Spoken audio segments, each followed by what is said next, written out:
Get ready to rumble. Schilling Show Unleashed on the Seven Thunders Media Network. Former city councilor, husband, father, and community watchdog. Your host, Rob Schilling.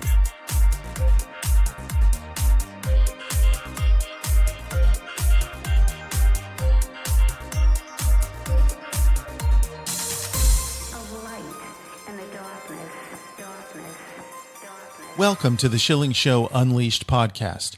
Remember, your direct support makes our show possible, and you can directly support this podcast by visiting shillingshow.com and then clicking on the Patreon banner at the top of the page to make a monthly contribution. We appreciate your support. The Schilling Show Unleashed podcast welcomes Johnny Vrba, a Catholic missionary at St. Paul's Outreach, University of St. Thomas, author of the new book, Seize the Day, the True Story of Fear, Friendship, and Faith while Stranded at Sea During COVID-19. And Johnny Vrba, thank you for joining us today on the Schilling Show Unleashed podcast.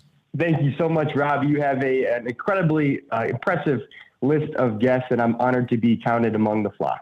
Well, it's such an interesting story and so unusual. Tell us a little bit about your background, about growing up prior to participating in this semester at sea.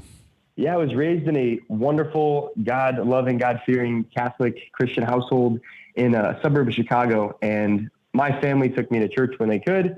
And, as I got older, it became less and less important as some of my schools and the teachings that I'm learning in different clubs and associations outside of it were really starting to pick up. Sports was a huge thing. And so on Sundays, Mass really started to shrink down on the totem pole.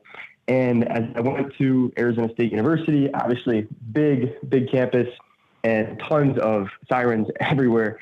And it was very difficult to go back and think, wow, where are my roots? But to eventually become a missionary, it's quite a crazy story. But yeah, born and raised in the Midwest, went out west, and then now God called me back to the Midwest. So kind of it's come full circle.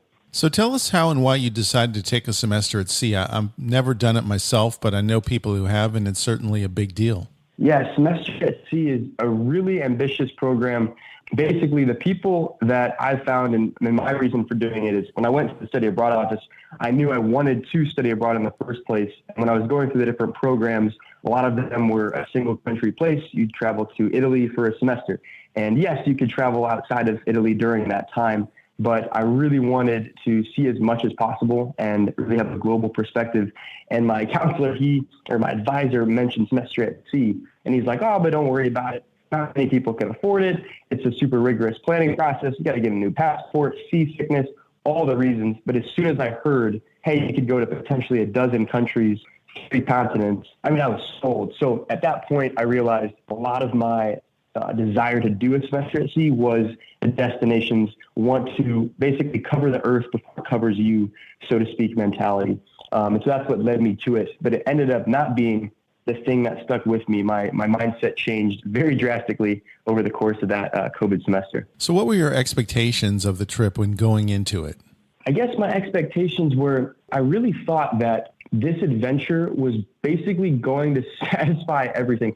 It kind of sounds crazy, but I had already been running away from the faith that I knew and grew up in for about a year and a half at Arizona State.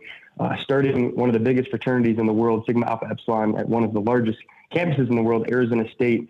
Refounding that fraternity, it eventually, grew into a point where it was out of my hands. I was really looking for brotherhood, deep community, and it ended up being more of a crowd. And so going on semester at sea was sort of this wild adventure. I was going to post on social media. People would know that I'm doing well by just seeing as much of the world as possible, which is something all of my friends wanted to do. And on a recent podcast, you had someone on that talked about the social comparative aspect of, am I doing better than my friends? All of my friends always talked about travel. And so here I was getting to go around the world. So of course I thought my happiness would increase. And on top of that, I was really running away from a lot of the adventure that was waiting for me at Arizona State. Of course, not to say that everyone that does a semester at sea is running away from something. Many are running towards. You mentioned running from your faith. Let's talk a little bit more about that, because I can certainly understand. I've had ups and downs in my faith life over the years and was raised a Catholic like you were. So what happened that caused you to kind of distance yourself, or why did that become less important in your life at that time? I think it was a very, very slow burn. I think the main thing, if I were to pinpoint one thing that the youth is why they're running away from the faith, is distraction. And I think that a lot of it came from social media. A lot of it came from my friends who were just very lukewarm in their faith. And I think that the Lord just wants us hot or cold. And I was just not even cold or hot, of course, for a long time. But I much rather, I guess, would have been cold. But since I was in the middle, I continually went down this very slippery slope of, hey, I'm going to kind of go more into this sin. I'm going to do these things on the weekends. I'm surrounding myself with people that I'm not really sure that I want to, but it's okay because these people are super fun. They're full of life. They have successful social media profiles. And so who I'm with is really dictating everything else. And very quickly, I realized I was in a hole, and it was not an overnight thing. It was very slow. There's no manipulation or malicious intent or coercion. It was all of my free will, all of my choices that led me over the course of probably many years, from the point of 2016 to 2019, when I really started to come around. Those were some pretty dark years. And on the outside, you think Johnny Vrba's got it all together. You know, he's just got everything you could ever want. And that was really what fueled my running away as well, because people would compliment the things I was doing, and I was just too afraid to tell them my pride on the inside that I really wasn't living for anything more than myself. You talk some in the book about your preparation for the trip, and certainly it was a big deal. When you're leaving the country, you're getting on a boat, you're going away from everything you know to destinations that you know, but you don't know what's waiting for you. How do you prepare, and what did you do to get ready? That's a great question. Semester at Sea has these logistical pre-ports to basically prepare us for everything from language tips to how to cross the street in Vietnam, all the different most vital basic information that we should know when going to the different ports. So that was super helpful. A few hours in these meetings, one or two times before the voyage, and then also talking to the people that were on the ship that were from different countries on Discord or GroupMe or WhatsApp or whatever it be. Also, I really wasn't preparing at that time, I think, for at least the religious aspect. I knew that going onto the ship, I would not have Mass or any of the sacraments that I knew and grew up with available on the ship. Of course, that wasn't a big deal to me at the time. So I probably in hindsight would have talked to a priest or someone to get more advice on how to potentially receive spiritual communion and what that could look like, and just the effects that semester at sea might have to deteriorate my faith life. But God had a much different plan, and clearly he really wanted me to revert back and have a huge moment of conversion. So preparation, you can do as much as possible, but there's not a set way to prepare for a dozen countries in 100 days. At some point, you gotta send it. So you mentioned there's no Mass, and I got to ask you, was there any faith support at all on the ship? Were there chaplains? Were there any sort of services going on? It seems like a big oversight for as many people as were on that ship. It really is. They used to have Mass on the ship. I don't remember what years. I was actually looking at photos online. They were, I think, black and white. Of course, they were color photographs when this photo was taken, but they don't have chaplains. There's no really assistance in that regard. With the clubs and organizations that are founded on the ship, the students create them every single semester because, of course, there's one ship in the world, and it sails twice a year in the fall and the spring. And so every single time the new students come in, they create the new clubs. It's not like Arizona State or a regular institution where you can create a club and then people can pick it up where you left off. It's brand new people, and you're not going from junior to senior year. You're not walking through the program in that regard. So one of my big goals, especially in the near future, is for semester at sea to, of course, they can't just represent maybe Catholicism, but to have a pastor, a Catholic priest, a Buddhist monk, whoever they can have a affiliate from each of the world's faiths, because I think it's a huge component they're missing. We study world religion, but we have no connection to that on the ship. And so, of course, I joined a Bible study. I was able to be a part of one, and going back on the ship at some point, I would love to lead one and to start a Catholic student organization as well. You had an interesting interaction and got on board with a roommate almost immediately. You guys clicked pretty well. Tell us about the process. Like, how do you plan to find somebody that you're compatible with to spend that close time over the course of time? Yeah, me and Jimmy, oh man, we got really lucky. Basically, my my search was simple. I went onto the group chat and you say, hey, you're looking for a roommate. And then you can go into different breakout sessions and individually message people. And my requirements were, are you hyper organized and do you snore? And it was really pretty much just do you snore. And Jimmy was a Minnesotan. And he was like, no, I don't snore, pretty OCD, not maybe actually, but when it comes to neatness. And so I took him for his word. I didn't ask him to send me a picture of his current room or anything like that, but I just said, let's do it. And once we committed, we started to do more Zoom calls and FaceTimes to get to know each other and what we'd be embarking on for these 100 days. And we met each other in the port of Ensenada in Mexico before, well, actually San Diego prior to that. And when our families met, that was when I knew, okay, this is going to be an awesome person. And he stuck true to everything he said. Nothing ever spilled out of any of his drawers and didn't snore. So tell us about getting acclimated to life at sea. And have you spent time on a cruise ship or a boat prior to this trip? Yeah, we had done a couple cruises as a family before, but they were just the Bahamas, and our days at sea when we were going from island to island was just about 24 hours or less. And so this is the first time right off of the jump, we're going across, we're doing an ocean crossing. And that is no small feat. Most people never do that in their lives. It's from Mexico to Hawaii, one stop for fuel provisioning, and then all the way over to Japan. And so it was basically a week and then a break and then another week. Boy, I thought that I was going to be really seasick. I didn't take the patches because I knew that, my pride was like, oh, no, I can handle this. And everybody else is placing their patches. And I ended up not getting seasick. But you just realize it's such a paradoxical thing, how small the world is and how with just enough time, like you could paddle a kayak from one place to another because we're not moving very fast at a leisurely, neighborhood pace, but also how massive the world is. The ship life on the ocean, when you look out and you don't see land and you might not see wildlife, and I talk about not seeing any trash in the ocean, you can start to almost go stir crazy a little bit, thinking like, okay, this is awesome. When are we going to see land? And then the next day you don't, and the next day you don't. You're like, wow, what is this feeling? And so it can definitely be very claustrophobic, even on the biggest planes of the ocean that there are. So it's a very bizarre feeling. So what did you do to get past that? Because certainly if you sat and focused on that the whole time, you would have had a miserable time. And from reading your book, you actually did a lot of things that were very fun. So what were the things that you did to distract yourself from the fact that there was no land around and you were kind of claustrophobic? Yeah, that's a great question. There are so many student organizations, of course, that we were creating, that we were partaking in the evenings. But then the community events, the shipboard would put together, of course, like the Neptune Days or the Sea Olympics, stuff like that, which wouldn't happen every day. Those were only a couple main days of the semester. But it really was like the day-to-day. Once you got caught up in the coursework, yes, semester is an educational program as much as it looks like a world partying adventure tour. There's lots of stuff to be done. And so once you're in the library, which is more in the center of the ship, and you're going to and from your coursework, sometimes you forget that you're on a ship. And so you're only reminded when you're having meals. But then during your meals, you're engulfed in an amazing conversation, and the backdrop serves as the ocean. And so it's not the forefront of your mind. And so really, as you become accustomed to the ship and you grow to love your classes and your classmates, the ocean just seems like it's just there, and it serves as a beautiful backdrop, and it doesn't freak you out, just like when you're sitting at home and you look out the window and you see a cactus at Arizona State or something, that doesn't surprise you either. So you get used to it after a couple of weeks, I'd say. The Schilling Show Unleashed podcast continues in a moment. Our guest is Johnny Vrba. The new book is Seize the Day. Online at schillingshow.com. SchillingShowMedia.com is your one-stop shop for websites, audio and video production, and photography. SchillingShowMedia.com will take your project from conception to completion.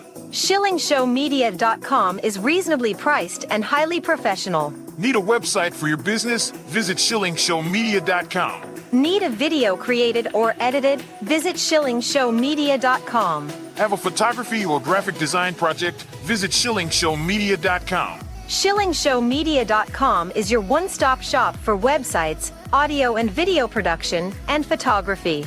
Visit SchillingShowMedia.com. That's SchillingShowMedia.com. Looking out for us. Rob Schilling.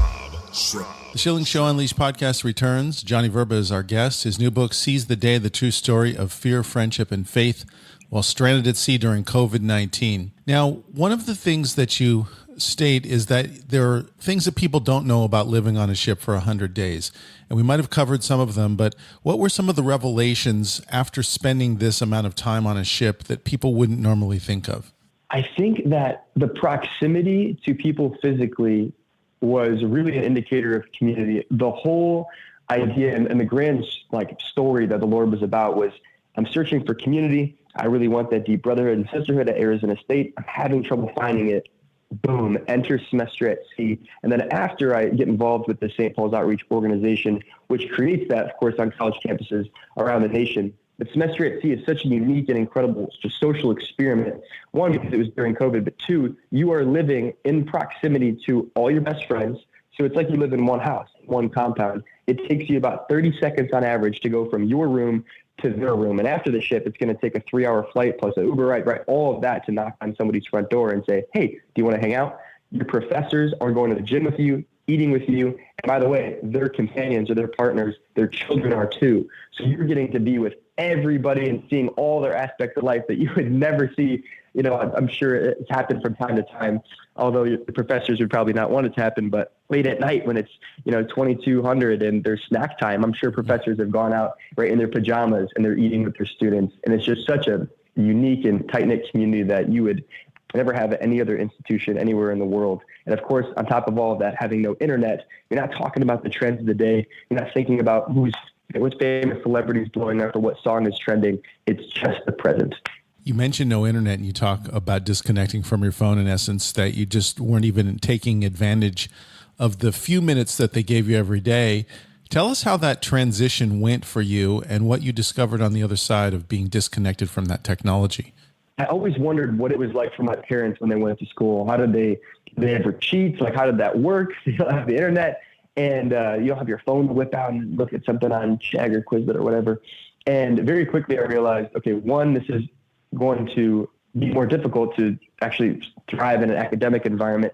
But then I realized, oh my gosh, I could actually open up a physical book, and how much more rewarding is it to do that in a library than just clicking through all the different pages on a computer.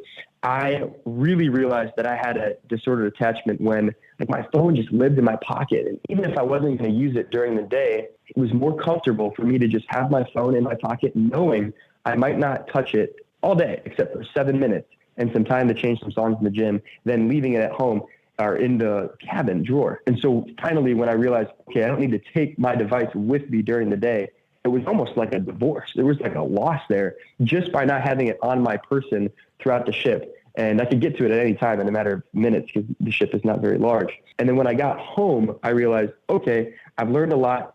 I've had this attachment with posting and this desire for validation and all the things that I'm doing and the comments and the likes.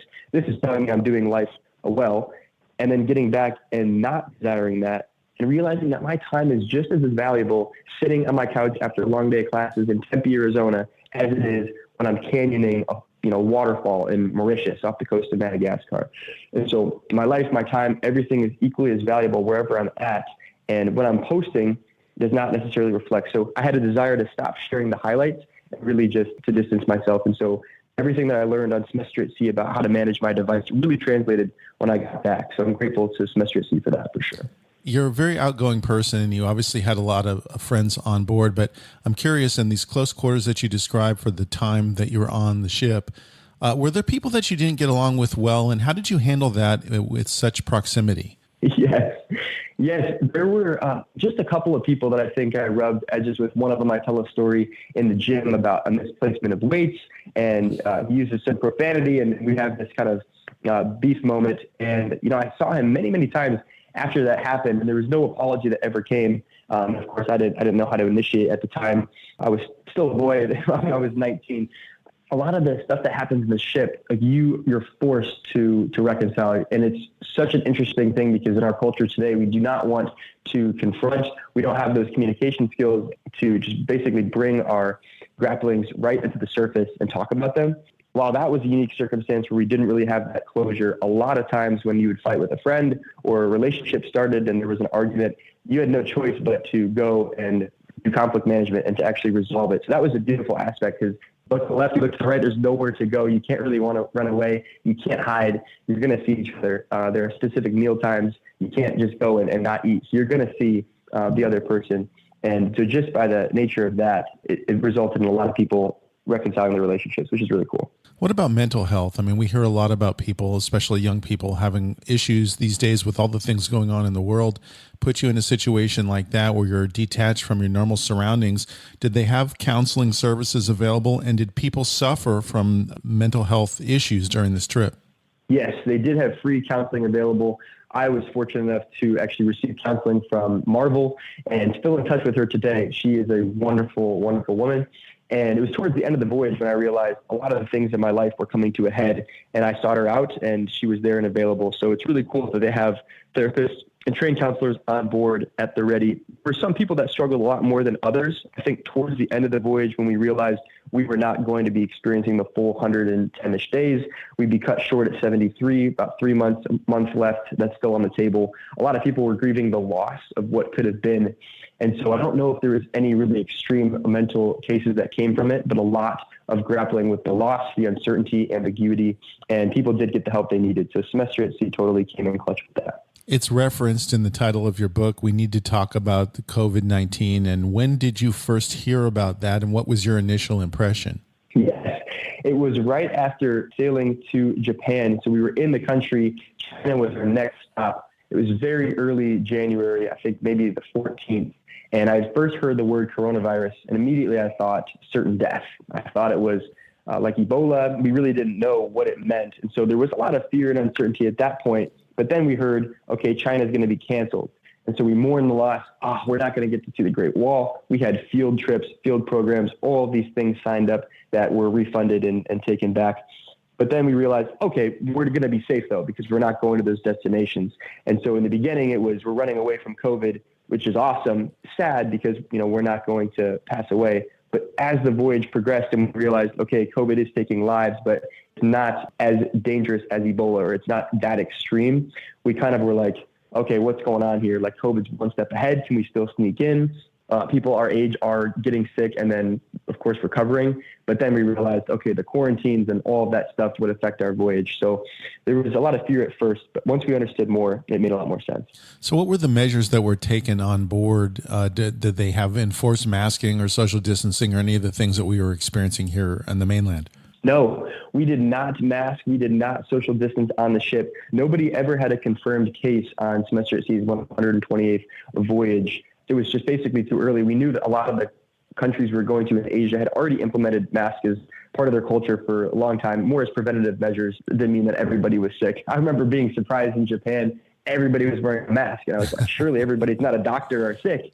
And that's just what they do. There's such close proximity and pollution and different things like that in cultural aspects. But no, we never implemented those things. And of course, after the fact, in subsequent Semester at Sea voyages, they did implement distancing and mask mandates. I'm not sure how they did the social distancing on the ship, but the mask makes sense to me. Let's talk about how God manifested himself in using COVID-19 in your own life, because this was a pivotal time for you. There was a lot going on, and then COVID hit. So how do those two areas intersect? Yeah, this is the question that I'd hope you'd ask. This is kind of where the rubber hits the road. This is the meat and heart and soul of the book. Basically, if COVID didn't happen, our Semester at Sea would have gone according to plan. And I just don't know if I would have really taken a good look at what my motivation was for doing Semester at Sea, and as well as like the friends I was making, a lot just would have changed. And so, yes, COVID was an extreme loss for a lot of people, but my experience was that COVID really, God used it to save my life, and our voyage not going according to plan resulted in me begging questions that I never would have, me becoming really close with people that I also probably wouldn't have. And the reason of that is because we were supposed to go to these countries and I had field programs signed up on my itinerary. And this was prepackaged plans by Semester at Sea, and those got canceled. And so when we got to a different country, I didn't have stuff signed up for those because it was a diversion port. And so I got to spend time with the friends that I was actually making on the ship. And then those relationships developed. And so the snowball effect, everything was changing. And it just really felt like God had a plan. Of course, I was really just devastated by the loss of the rest of our voyage. And there was one night when I just was in my cabin and I was extremely down. It felt like my rock bottom in life, even though from the outside it's, hey, wake up, you're on a cruise ship doing school. Like, you can't be down that bad. I was, and it just didn't matter my environment or my circumstance. In my heart, I was really wrestling What am I going to do when I go home? Am I going back gun-ho into the SAE fraternity life, or do I want to make a change in my life? Now is the time. I'm coming to a crossroads. And I just started questioning if God was real. That was never something that I'd ever questioned. I never really acted in the manner that he was, but I certainly knew that he had my back and that he was Almighty God at all times. And when I had that temptation to just omit the fact of God's existence, it was almost like Satan had overplayed his hand, and I was just filled with a deeper peace and understanding and love that God was real, and he uniquely chose me and loved me to be in this spot right now. And everything changed after that. I called the missionaries from SPO who were at Arizona State from the landline phone across the country and said, hey, I'm going to live with you guys. This is crazy. I think I just met the God-man Jesus you guys are talking about. And then I moved in from there. So I think in the worst circumstances that possibly could have happened, from going to an epidemic in the early stages to a pandemic and all that happened, God used COVID 100% to encounter me. And I think millions of other people too. And I hope their stories come out soon as well. Johnny, did you have support, faith support on the ship? I think you mentioned that there were Bible studies going on. So were the mentors there for you that were kind of walking alongside in this faith journey? Yes. Yeah, they were other students, mainly the people that were further ahead in the faith, a lot of extremely passionate, non-denominational Protestant Christians, and one of them being Weston. And so once I had this experience, this kind of really intense prayer time, I told Weston about it. And he was like, yeah, like that. I think that's the Lord. You know, you prayed and you had this response and this deep conviction. What else could it be? And so he was really my main rock. And I had a couple other people as well. The other day, I just met up with Zach, who was also in my Bible study group for the first time in 4 years. So it was really incredible to share my testimony with him, which is the main goal of the book, is to be a stepping stone for people. It's not the end goal. It's not going to bring them all the way, but I want people to read it, and maybe non-readers for the first time, and say, oh man, this was good. This was a fun journey. I learned something about the faith and COVID, but I think I want to even just read more. I want to learn more about God. And so that's what I say at the end of it. And that's been the response thus far, which has been really cool. You have worked as a missionary. What is life ahead for you? What are the plans that you have, Johnny? Yes, the missionary work these past 2 years have really inspired and confirmed the call that I would love to go and be a therapist. The plan is to get my LCSW, my licensed clinical social work, and I would love to do that in Minnesota at some point down the road. So the next couple of years will look like me getting my MSW and then going and sitting for the licenses. But I've realized that, man, it is just, I want to destigmatize therapy. There's so many people, especially in my demographic, that say, oh, counseling, therapy, they kind of shrug and roll their eyes. It's just not something that's attractive to them. And they think it's a sign of weakness. But when I say, hey, do you have a mental health coach? They're all like, where do I sign up? And so I would love to position myself as that. I think it's super important, especially integrating the faith. So the next step is to go back to school and to join the workforce in that capacity. Finally, for others who are contemplating a semester at sea or a similar sort of journey, what advice would you have for them? Dream big and do it. Semester at sea is a very ambitious goal, and I think it offers any program like it. It's a really awesome, massive blank canvas for really extreme life transformation. I think if you're open to it, Semester at Sea and all that it offers will change your life in ways that you are just not expecting. But you got to come in with an open heart, ready and willing to change, even if it's just the slightest crack of the door. I would say go for it. Do not be intimidated by the planning process or all the uncertainty that will happen. Semester at Sea is an incredible option, and I believe still the strongest study abroad program that exists today. Johnny Vrba, if people want to get a copy of your book, Seize the Day, The True Story of Fear, Friendship, and Faith While Stranded at Sea During COVID-19, tell us the best way they could do that and to keep up with you online. Yeah, absolutely. Book is available anywhere that you buy or listen to books. If you're a listener, iTunes, Audible, all of that. And the website is just johnnyvrba.com. Any social media is also my name, Johnny Vrba. There's also some art on my website, which is a new and recent endeavor as well. So thank you so much. It's a remarkable story, and I hope people will read it. Johnny Vrba, thanks for joining us today on the Schilling Show Unleashed podcast. Thank you, Rob. God bless. That concludes another edition of the Schilling Show Unleashed podcast. Visit us online at schillingshow.com, where you can directly support this podcast by clicking on the Patreon banner at the top of the page and making a monthly donation. Your support is essential for the continuation of the Schilling Show Unleashed podcast. Until next time.